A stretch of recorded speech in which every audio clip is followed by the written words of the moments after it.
Hey there, viewers, and welcome back to the Self-Made Auto Channel. We got us a Scotty Kilmer special here, baby. 2004 Toyota Camry. She's got about 204,000 on the clock. And she needs some front brakes. I don't think these are the OG. The customer brought me some parts, asked me to install them for him, so I said, hey, let's bring along the people. Because who doesn't like themselves some brake video action? This guy does. That means I'm working with the big C word going around. Some jobs are far and few between. Or getting by. So we take a couple of the caliper bolts out, and then we're going to give it a little tweak. Push that piston back a wee bit. Let's have a gander in here, make sure we don't have any split boots or anything before we get going on too far. Then we're going to get a tool of depression. It's depressing, because that's what it does. Depresses the piston back in. I just use a screwdriver to take up some space. Make sure you have space in your master cylinder before you push this in, otherwise it's going to pee brake fluid all over your floor.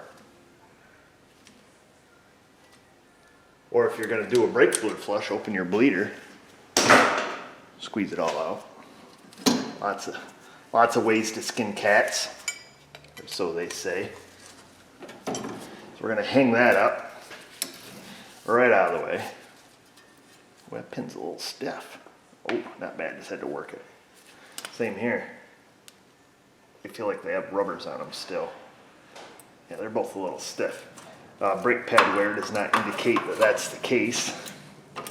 Maybe slightly if your pads are, or if your pins are seized, your inner pad will wear more.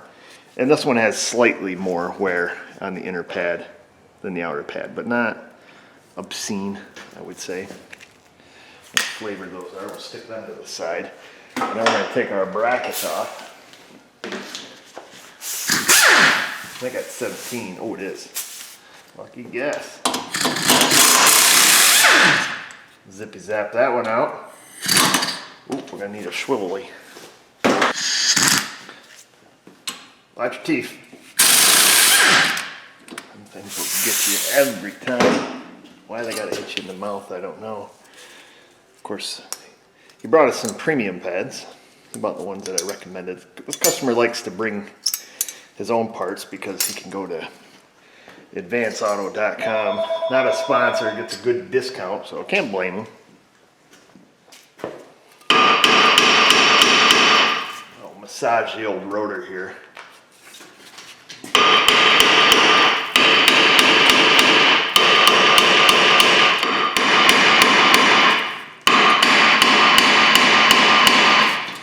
Alright, that's it. You done made me mad. I'm done massaging you. Let me see if I can give her one healthy little tap.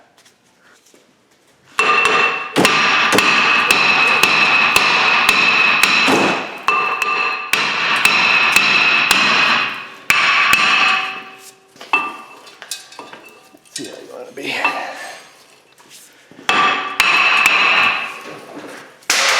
Whoa, hubcap down.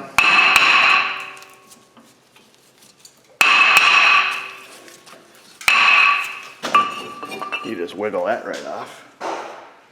I'll give our hub face here a little love. Got some old cookie wheels I need to use up.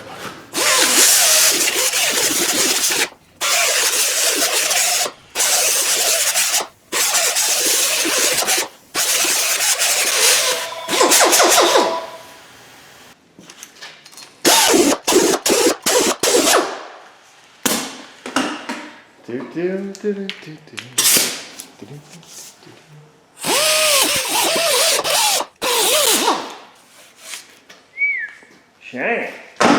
Let's find the rotor.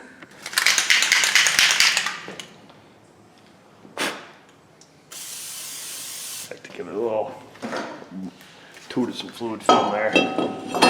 Oh yeah, fits nice. Stick a wheel nut on here just to hold that still for us. Got the nice coated rotors. spin this back there. Stay, almost. I'm gonna go clean up the bracket. Now you guys have seen me do this a bazillion times. I'm gonna throw it in the sandblaster. Clean out these areas, even though they're not too grungy on this. Then we'll pull the pins out, see what's going on there. And then we're done.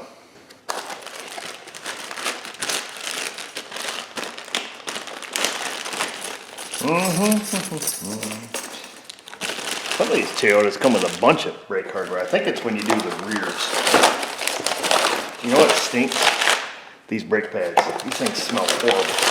I don't know what it is. I noticed that when I used to buy a lot of the Advance Auto Platinums. Great pad, never had any issues with them. Just take a quick gander here. All the pads are the same, no squeakers, no nothing there, so we can just grab any two pads. And then you can see our caliper bracket has been cleaned and removed of its crusties. Oh, we're running out of purple goo here. Go through lots of cans of this stuff. We do lots of brakes, as you know, because this is about our 900th brake video. That's not true, that's an over-exaggeration. I don't even know if we have 900 videos in total. You know what I love? Is new sandblasting media. We just filled up our cabinet. I made the mistake of buying glass beads because they were out of the Black Beauty, the coal slag that we normally use, and the glass beads were horrible. All they do is plug our filter and turn to dust and don't clean rust. But the old coal slag, that takes skin off a rhino. I don't know why I made that analogy, but I'm just, you know, rhino skin is tough, and I'm just saying this stuff's tougher. So we'll get our pads set up in this here. Slip them bad boys in. Stand them up, make sure they slide nice and easy with your fingers, okay? And they do. All right, probably should have pulled our pins out first, but I didn't. Let's get these out and have a gander. Oh yeah, they're a little goopy. Let me go get a rag. We're gonna get them cleaned off, and they both have the rubber on them. Nope, this one does not. That one's pretty goopy. The silicone grease in there is gone goopy. Brake video complete without some brake clean. Let's get these cleaned off here.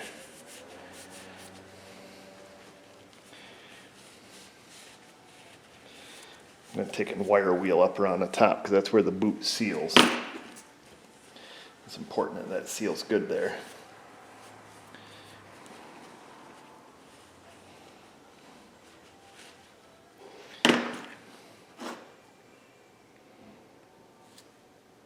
Oh man, they're tight in there.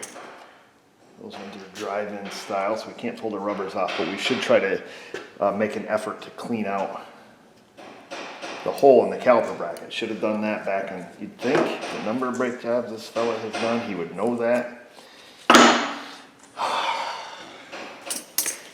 That just goes to show you folks, you can't trust anyone, not even me. Times like this, times of uncertainty, even I can't be trusted. I'm just going to use a little bit of brake parts cleaner and a nylon brush. Clean out the hole. Going to get that goop all softened back up and then dump it into a bucket. Even though that sounded like it splashed on the floor, I intended to hit the bucket, but I definitely did not. Not for lack of trying though.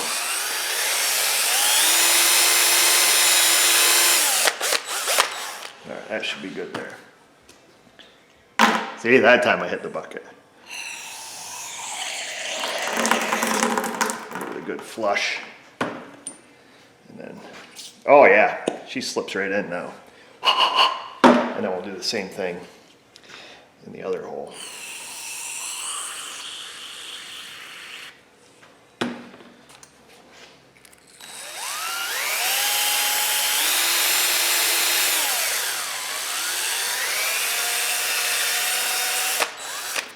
obviously when I do the other side, I'll do this first. I don't know if you guys are even seeing it. There, hit the bucket again. That's 2 in a row.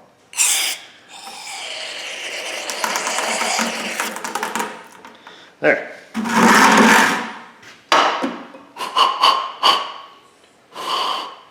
Let them dry out via blow nozzle.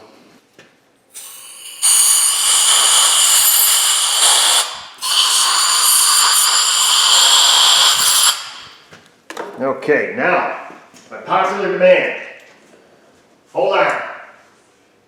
Where is it? Oh, right here. 3M silicone paste. Not a sponsor.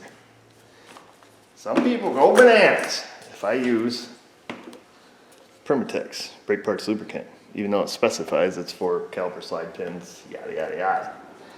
Like, bro, you can't use that. Everybody's gonna die. So, in an effort to prevent deaths of many and keep the YouTube armchair experts at bay, we're gonna use some plain old silicone grease here for you. It doesn't matter to me which flavor I use.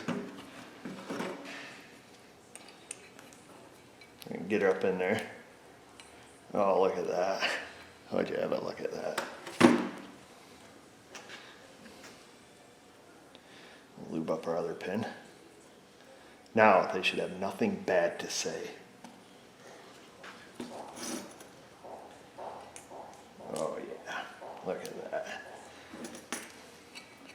Look at that, would ya? Then we'll stick our pads back in. Again, making sure they move freely by hand. Got some videos coming up on this Cadillac over here. That was a Cadillac that was in the shop about, I don't know, I think like a year ago. We did a video on it. Remember, got done with the video. I think it had some codes for insufficient coolant flow, something along those lines. And the lady's like, I'm just gonna trade it in. Well, guess what? We're a year later. Guess what? Still needs a radiator. No big surprise to me. It does, however, reinforce the reason why I don't do, temporary repairs, Because you always get the customer, it's like, oh, can you just rig that up? Put a little blue Loctite on these, by the way. Because I'm only gonna drive it for another week and then I'm getting rid of it. Can you put an inspection sticker on it? My brother-in-law is gonna fix everything else like next week. That's negative, Ghost Rider. I won't do that. This is proof over here as to why. Because it'll get you. About the time you rig it up, somebody else sees it, like, a year later. Let's, because they go shop hopping. Let's say they go to another shop and the other shop says, hey, did you know somebody rigged this up? All of a sudden the customer forgets your entire conversation that you had. They're like, no, I just had South Main Auto fix that. You're telling me, oh, he's such a hack. So, you just avoid that whole scene. They never seem to tell the whole story. If that makes sense to you. But I get it, to a certain degree I get it, but I have a little bit of a reputation to uphold as far as not doing, shoddy work. My life is not built around my reputation and things like that. I want you to get the wrong impression there, but I don't want to do cruddy work. Would I rig somebody if I had no choice? Somebody broke down on the highway and we need to get them to point A to point. Absolutely. Do I know how to rig stuff up? Oh, you betcha. I've probably done stuff to my own things throughout my lifetime that just unspeakable. So we won't even speak about them.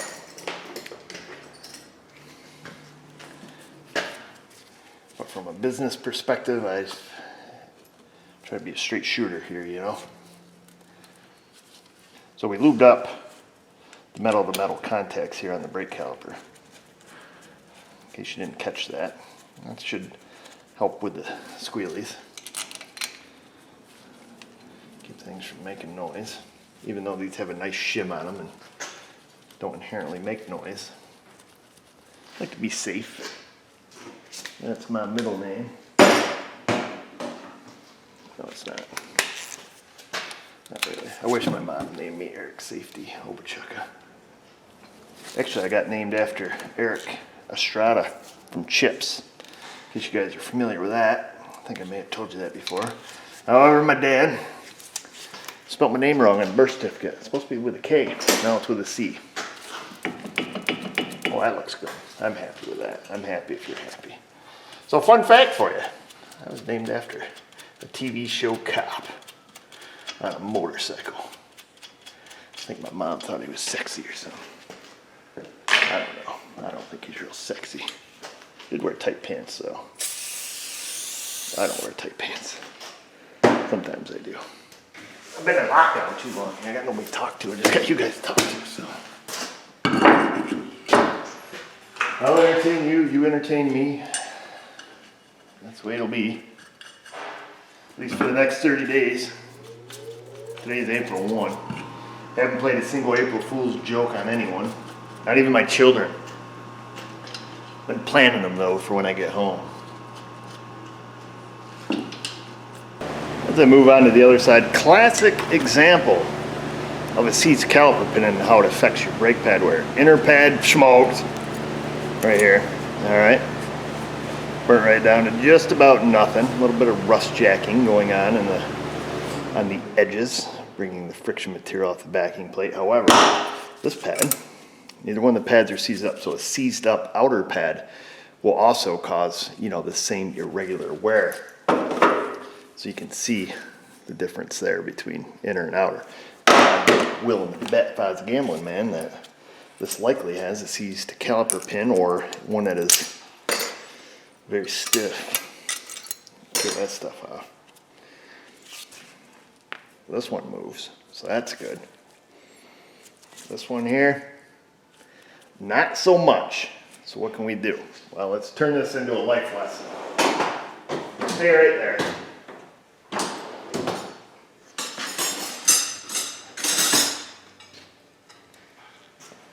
We'll stick a wrench on it. We'll see if we can. Oh no! She is tighter than a drum. You know how tight drums are. Kumbaya, baby, she's not moving. I don't want to snap the caliper bracket in half, pushing on it too hard. Let's see which side that is. That is the side without the rubber. Let's do what we got to do. Let's come over here where we can get more leverage, as they like to call it. Oops, I think somebody's here. No, sir. We're gonna have to get out the old smoke wrench. It's about to get real. So we'll lock her in there. Whoa. Better tighten up your vise, fellas, before you get chopped right in the teeth with it. We'll get our rubber broke free. And then we gotta do it without damaging the rubber, hopefully. Hopefully we can heat in here, get it going. We'll get our water bottle, we'll spritz it a little bit, keep things from catching on fire. Oh yeah, my old friend. Mr. Smoky. I tell you what, let's calm this thing down a little bit here, fella. You gotta be an animal. We're just gonna try to heat her up out here. Like I say, we want to avoid burning up the rubber if we can.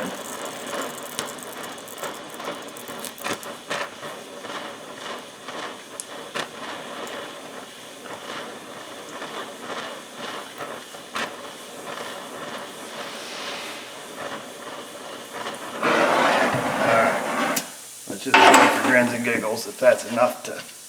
Oh yeah, that's all she needed.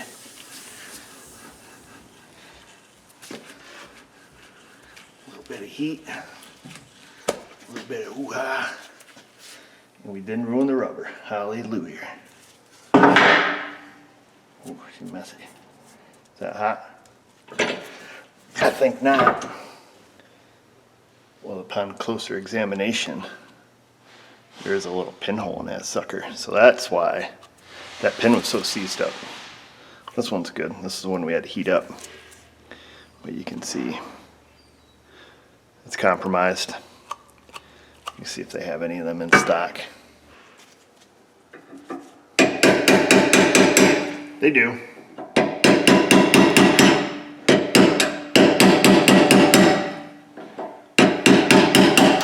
There's one. Oh, turn on my torch. So they just drive in there. I'll show you a little free tip Friday for you for putting them in once they show up. Using old Brooksy here, Brooks Jr.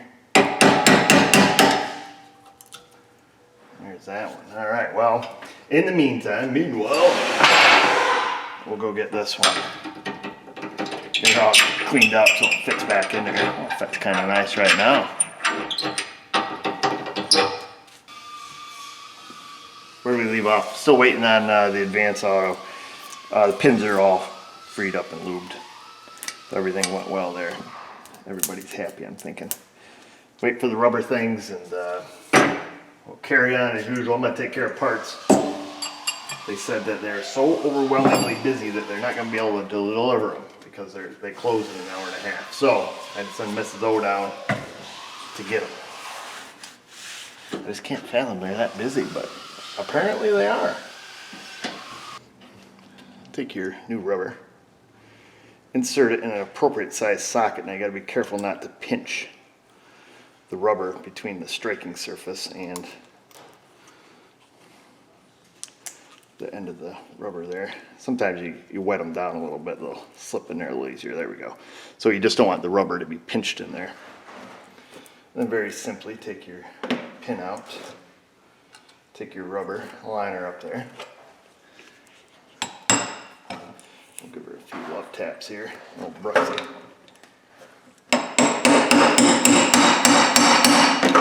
And that's it.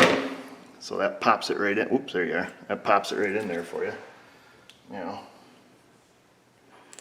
should be able to stick that in. And there we go. We're all reattached. Let her get the fold out of it. There we go. So now we're all reattached. Good to go. I'll show you one more time in case you weren't looking. We'll twist it in there. Make sure we're not going to pinch the rubber.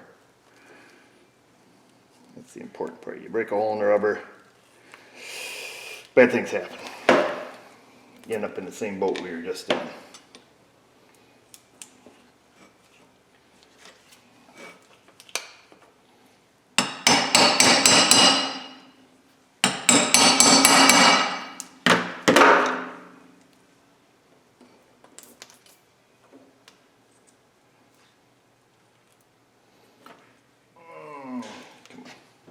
Got some suction on it, get her to fold over. There we go.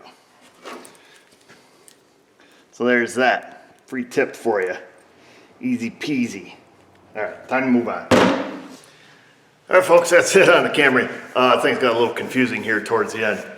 I had to have Josh finish the job and I had to help him out on a job that he was working on, so we exchanged. He took it for a toot, said everything's good. He didn't want to take you folks with him. I'm not sure why. I'll have a talk with him about that. Meanwhile, why don't you talk to me down in that comment section. Leave your questions, comments, criticism, concern. Make sure before you take your Camry for a drive, you put the tires back on it, torque everything, pump up the brakes. Do not follow this video. It's made merely for entertainment purposes. While you're down there, subscribe, ring that bell, and just remember, viewers, if I can do it, you can do it. Thanks for watching.